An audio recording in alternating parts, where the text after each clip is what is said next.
already studied that in the anthers the male gametophyte pollen grains are produced which hold the male gametes.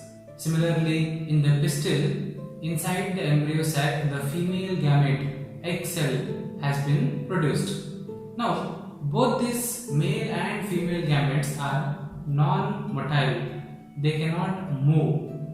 For the event of fertilization, these two need to come close to each other. How does that happen? The mechanism which brings the pollen grains close to the egg cell is what we will discuss today, which is what is called as pollination. Pollination is the transfer of pollen grains from the anther to the stigma. Now, based on the flower involved, pollination can be of two types: autogamy and allogamy. Autogamy is nothing but self-pollination, where pollen grains from the anther are transferred to the stigma of the same flower. Whereas in allogamy, pollen grains are transferred to another flower. In allogamy, there are two types: Geitonogamy and Xenogamy. In the case of Geitonogamy, pollen grains are transferred from the anther of one flower to the stigma of another flower of the same plant. Whereas in Xenogamy, it is complete cross-pollination. Anthers are transferred from one flower to the stigma of another flower of another plant. Let us look at this in detail. In autogamy, most of the time the flowers remain open, so there are always chances of cross contamination. So open flowers are not completely autogamous. Pollen grains of other plants can also land on the stigma. Now, in plants like viola, oxalis, commelina, these produce two types of flowers in the same plant. One is the regular flowers that remain open, called as chasmogamous flowers, wherein both autogamy and geitonogamy can take place. At the bottom of the plant, they produce cleistogamous flowers. These flowers always remain closed. The petals do not open. Therefore, cleistogamous flowers are invariably autogamous. There is no chance of any contamination from other flowers. So that is about autogamy. Then we have geitonogamy. Even though geitonogamy is a type of cross-pollination, genetically it is similar because pollen grains are from the same plant. Stigma also belongs to the same plant. So it is cross-pollination, but genetically it is similar to a autogamous plant. In xenogamy, there is complete cross-pollination, and genetically it is completely different because pollen grains are from another plant and stigma is also from another plant. So the chances of variations are very high, which is what plants prefer.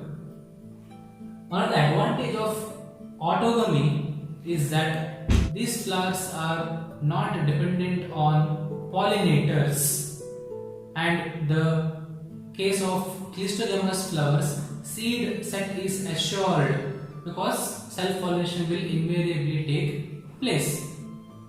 Even though autogamous is advantageous to plants, plants prefer cross-pollination because continuous self-pollination will lead in inbreeding depression, and plants have developed mechanisms to avoid self-pollination, which we will discuss in the next session. Now, as I told you, both the male and female gametes are non-motile and these need to be transferred. So, plants use various factors for transfer of pollen grains from one flower to another flower, of which plants use both abiotic as well as biotic factors. In the abiotic factors, wind pollination and water pollination is preferred, whereas in biotic factors, plants use insects, ants, bees, butterflies, bats, some small animals, etc. Let us discuss these two one by one. In the abiotic factors, most plants prefer wind pollination. Wind pollination is also known as entomophily.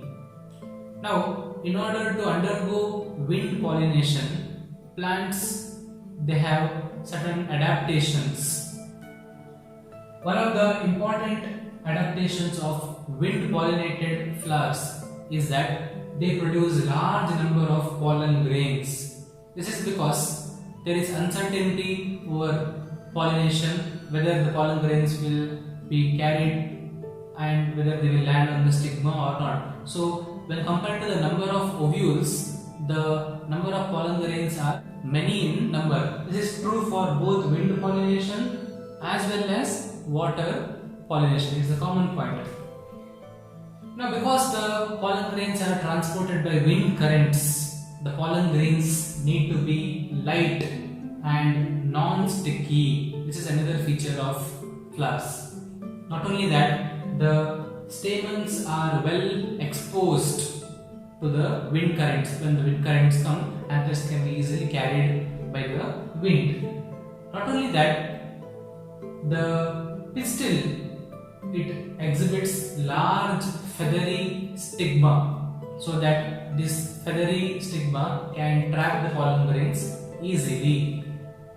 And there is one ovule per ovary in plants that have wind pollination. And also, if the flowers are small, these flowers are compactly put together to form a inflorescence, giving it a larger structure so that wind pollination can be assisted. These are a few of the adaptations of plants that prefer wind pollination. Let us look at the adaptations of plants that have hydrophily, pollination by water.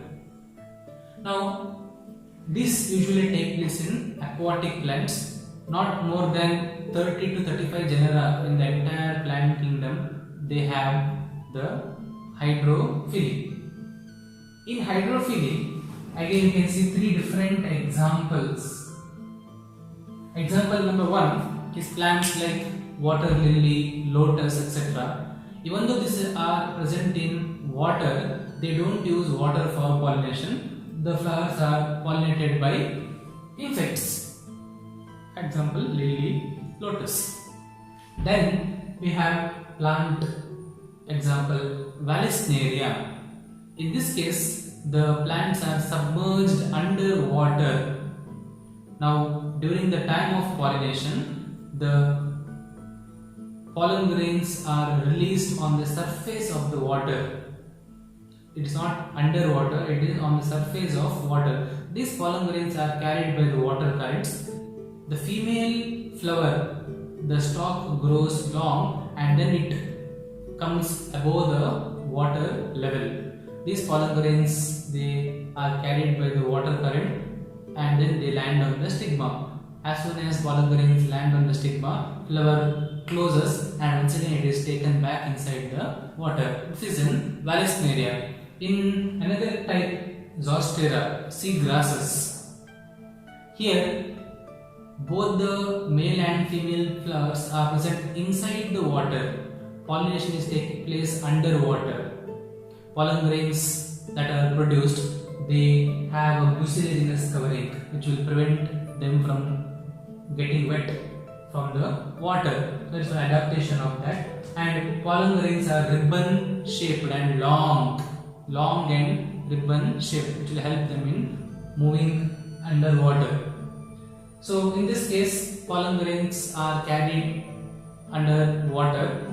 The female flower opens under water. Pollen grains are transferred to the stigma and the flower closes. So you can see three different types of hydrophily in aquatic plants. Let us now move on to the biotic pollination. Pollination by insects and most probably bees. One thing that is common in these two, hydrophily as well as entomophily, is that flowers are not colorful and flowers are not fragrant because there is no necessity of that.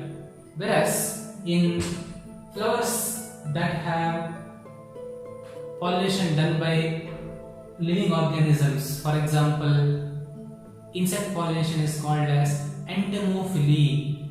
Pollination by birds like hummingbird, etc. It's called ornithophily.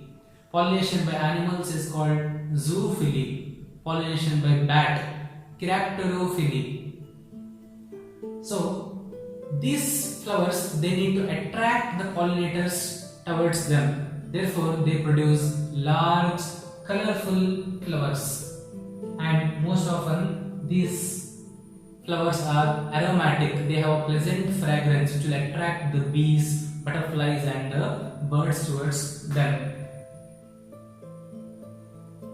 And in order to make sure that pollinators keep visiting the flowers again and again and again, they offer what are called as pollinating rewards in the form of nectar and pollen grains, which is not seen in wind pollinated and water pollinated flowers. Not only that, pollen grains are sticky, so that when the insect comes and lands on the flower, when it is drinking the nectar, the pollen grains will attach to the limbs of the insect. This insect then flies to another flower wherein the pollen grains are dusted off on the stigma. Pollen grains are sticky. In case the flowers are small, flowers are packed together to offer a large appearance in the form of inflorescence. The floral rewards are not always in the form of nectar and pollen grains. Sometimes it could be as simple as offering a place for the pollinator to lay its eggs, which is what is seen in the yucca plant and moth. The yucca plant offers oviposition. It allows the moth to lay its eggs inside the ovary in the locules. In turn, the moth will pollinate the flower, and then when the seed grows, the larva will emerge out of the egg into the locule. So oviposition is also a type of floral rewards. So these are some of the adaptations of flowers that undergo entomophily, pollination by insects. The timing of maturation of anther as well as stigma receptivity is very important for farmers. Once they have a clear-cut understanding of this, it will help in the hybridization experiments called as artificial hybridization.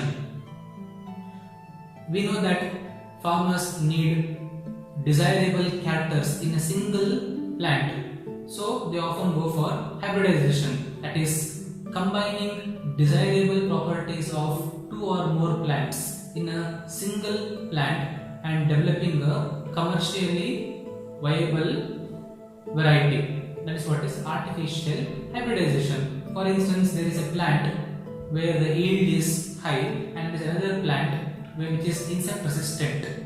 So you need both these properties in a single plant hybrid.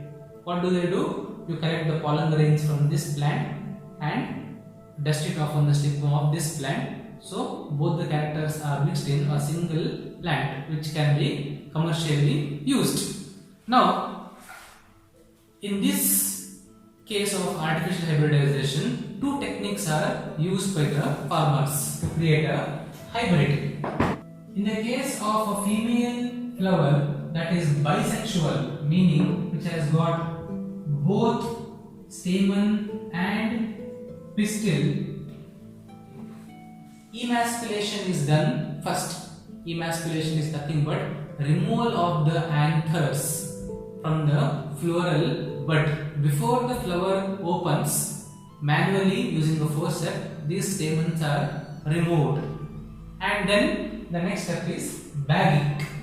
The flowers are then covered by butter paper or polythene bags and tied up. This is to prevent any cross contamination so that pollen grains of other flowers do not land on the stigma. When stigma is receptive, then the desired pollen grains can be dusted on the stigma, once again covered with a polythene bag, and allow the time for fruit formation. This is how hybrids are done. This is in the case of bisexual flower. If the flowers are unisexual, meaning female flowers and male flowers are separate, in that case emasculation is not required because flowers are separate. There is no chance of self-pollination. Only bagging is enough. So the female flower, that is the pistillate flower, is covered with the polythene bag. When it is receptive, then the desirable pollen grains from the plant can be dusted on the female stigma, once again covered by